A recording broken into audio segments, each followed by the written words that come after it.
What's up, YouTube? It's gamefreakyoshi here. I'm going to be profiling Metalfoe Dinosaurs today. Before I go in, I'm going to let you know, due to the note that this deck, just don't play this deck when Maximum Crisis come out. When it does come out, switch to True Kings. We'll have VFD and the Field Spell, and I'll talk about it at the end of the deck list of why, or close to the end of the deck list of why I didn't play True Kings in this deck. I did play it at first, but once again I'll talk about it later. And also another Dueling note. I usually don't do joke profiles like this. I usually try to get a regional top or like just any try to tops, not local tops or OTS or anything or ARG tops or any of my friends that regional top with it or that played at ARG and top with it or anything like that. Because I like the decks. I like for decks to have accolades and something behind it. So people would tend to listen to it and want to listen more about the deck profile and want to play it. But there's no tournaments coming up between Maximum Crisis that I'm going to or any of my friends are going to. So yeah, we'll just go right into it. Also, it's not going to be a traditional deck profile. I have it broken down into archetypes because I just don't want to like go off in tangents about when I'm talking about different cards. So I just have it broken down into archetypes and things like that. So let's go right into it. We'll start off with the Metalfoe cards. I ran 3 Volt Flame, 3 Go Driver, 3 Silver, 3 Stealing, 3 Abysmal Gear, 2 Decision, 3 Summon Art, 1 of each Metalfoe's Spell and Trap cards, and 2 Essential Archfiends. So I'll get right in and say that you have to play this high amount of Metalfoe Pendulum Scales, and ways to get it is because this deck functions. This deck only functions with at least one skull in your hand. Not to say the least though, like you can't play without having at least one, but in the most ideal situation, you want to have at least one. And I try to get the number as close to 90% as possible, and I'll show you the consistency of it because you may think of like it's a 60 card deck, how consistent can it be? I'll show you. Number of success in population. I think I played 20 cards to get one Metalfoe scale, or if it is a Metalfoe scale. Sample size 5, 1. I think it's like 87% or 88. It's 87. If you wanted to play the third painful decision, it'd be like 89.3 or some shit like that. 89.4. So like yeah, that's the percentage of you seeing at least one Metalfoe, any Metalfoe card, Metalfoe scale mainly. We'll talk about. So I only ran 1 of each spell and trap card because you don't ever need to resolve the second one. I was playing 2 counter at first, but you only ever set 2 Metalfoes counter because obviously trying to make a resilient board. But the second one isn't the one that seals the deal. Like the second one is honestly a lot win more because they having to break a Dinosaur board with you having at least 1 Metalfoe counter is already, it's just you're gonna win that game most of the time anyway, and the second one just becomes win more. So just try to put another combo card in. Run 2 Signature Archfiends because it's just obviously the great fit in this deck, hitting the combination, and now as well its second effect is relevant in this deck now because you can pop your babies, you can destroy your babies with its second effect. We'll go into Dinosaurs. 3 Soul, the Devouring Oviraptor. If you know what this card does, it's a Stratos for Dinosaurs, it's a Foolish Burial for Dinosaurs, and it's a Lumina for Dinosaurs. This card's just insane. 2 Miscellaneous Swords. You might think it's weird, but it's a combo deck. You don't want to see this card in your opening hand going first. And second, yes, you do want to see this card, but I ended up cutting the third one for more combo cards. Because at the end of the day, you still run like 5 Miscellaneous Sources, kind of, because you have 3 Fossil Digs. Obviously, you wouldn't want to Fossil Dig a Miscellaneous Source if you're going second, but if Miscellaneous Source is so that important to you, like the mathematical difference isn't that big of a deal. If you want to see the difference on it, you can go to StatTrek for hypergeometric calculations and figure it out yourself. If you don't know how to do it, it's pretty easy to learn. You can just read how to do it here actually. So you look at the website and it's pretty easy to learn. If you want to know consistency and like just math behind things. So the next is the babies. Like you just want to see babies, pretty much. Opening 2 is ideal. You don't want your hand to be babies. But yeah, like 6 babies is pretty standard. 1 Tyranno.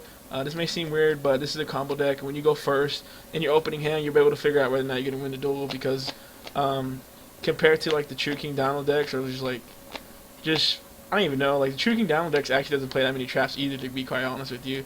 So it actually has the same problem as this deck. That this deck does have too.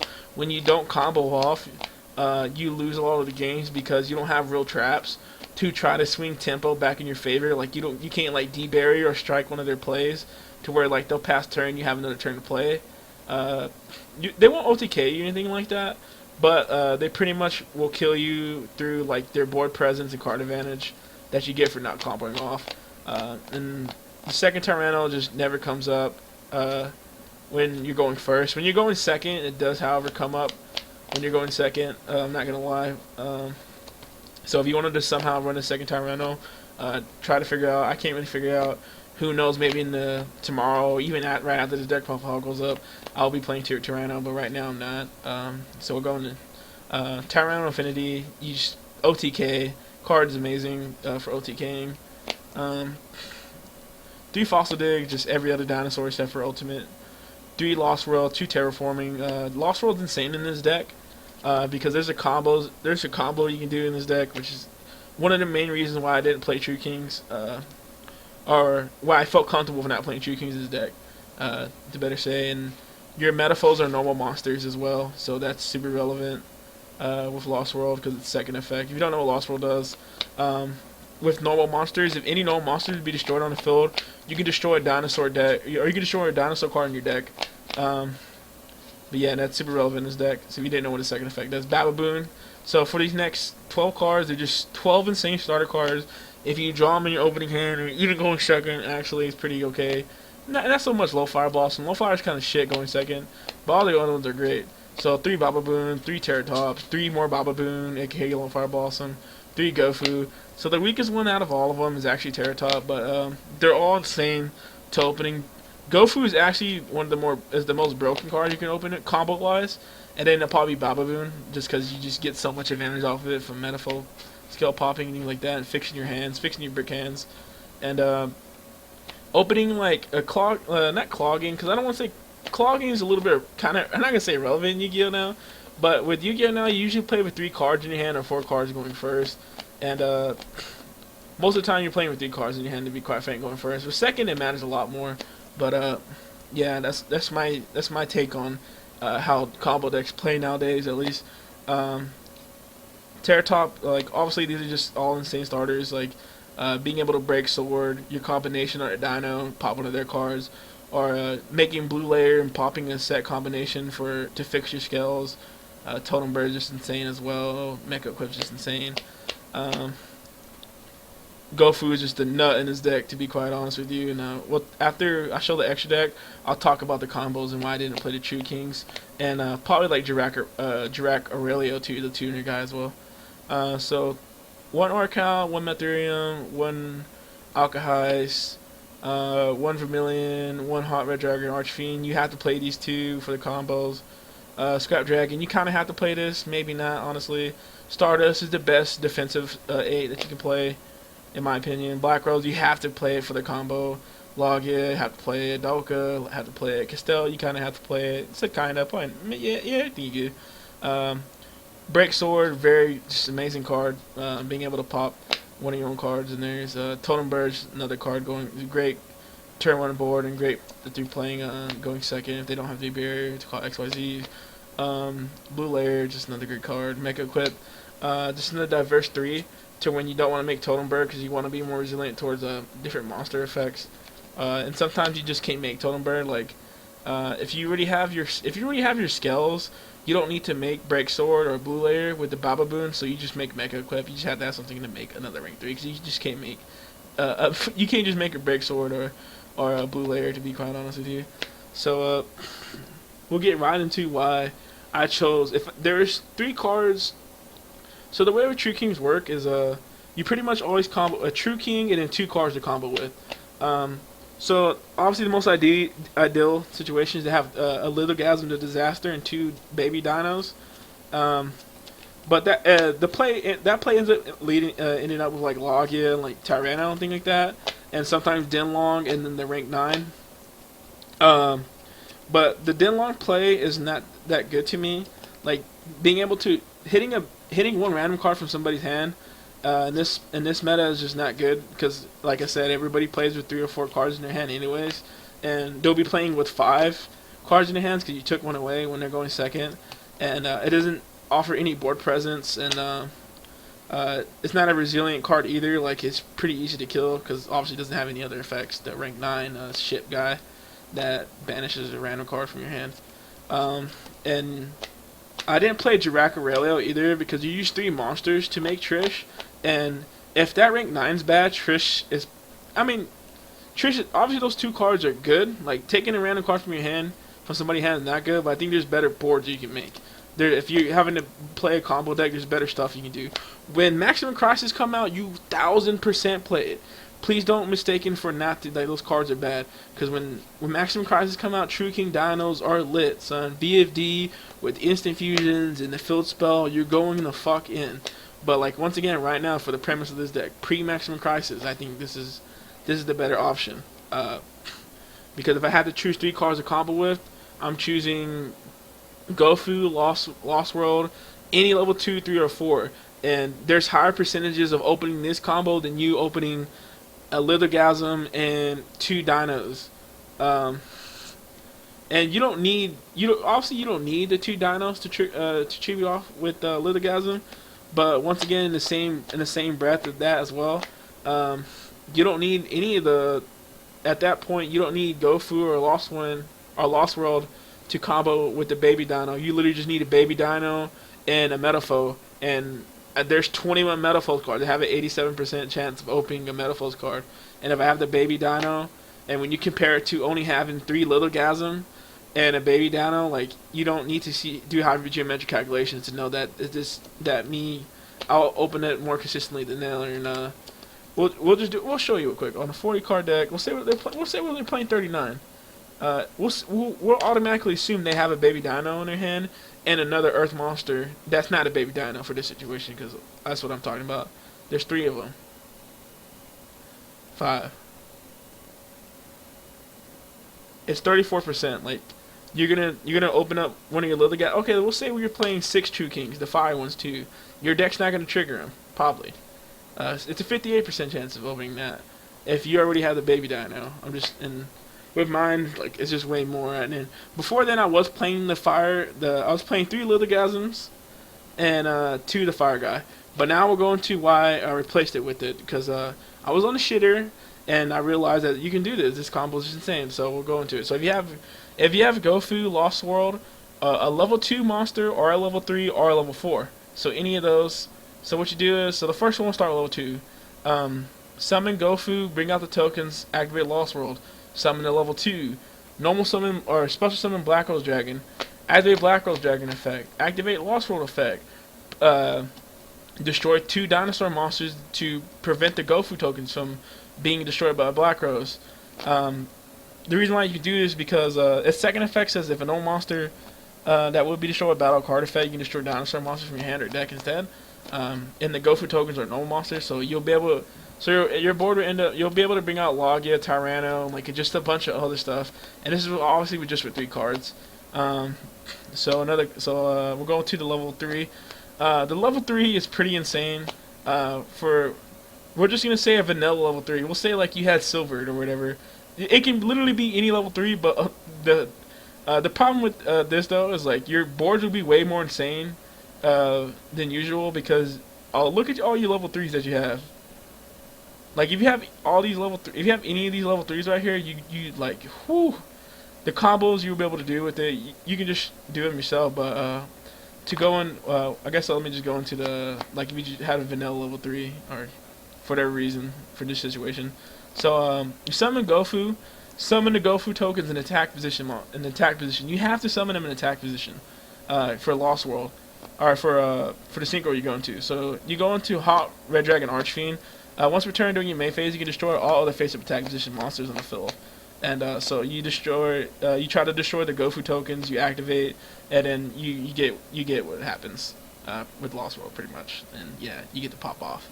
So and then you have the level 4 one's the least powerful one, but it's still good. So if you have level 4 Gofu and Lost World, you summon Gofu, activate Lost World, summon the tokens or whatever. Summon the level 4, make Dragon Mech, activate Dragon Mech, banish the Gofu, try to destroy the token, blow up a dinosaur in your deck, and you get to summon this fucker or whatever, and just go off. Yeah, so that's the combos. They do change if you go in second, like Scrap Dragon becomes better than this. That's why I ran it. So that's why you don't have to run Scrap Dragon, but it is good to run. So that's one of the main reasons why I don't play True Kings, and also this reason why I love this deck is it's very combo oriented and Metalfoe, Gofus and the Lost Worlds are just more diverse cards than True Kings, and they go into more powerful stuff, and they just have better combos right now currently. But when Maximum Crisis drops, yeah, that's totally different. So I'll go into the side deck real quick. 3 Retaliating Siege, 3 Flying Siege, 3 Ghost Ogre, 1 Max C.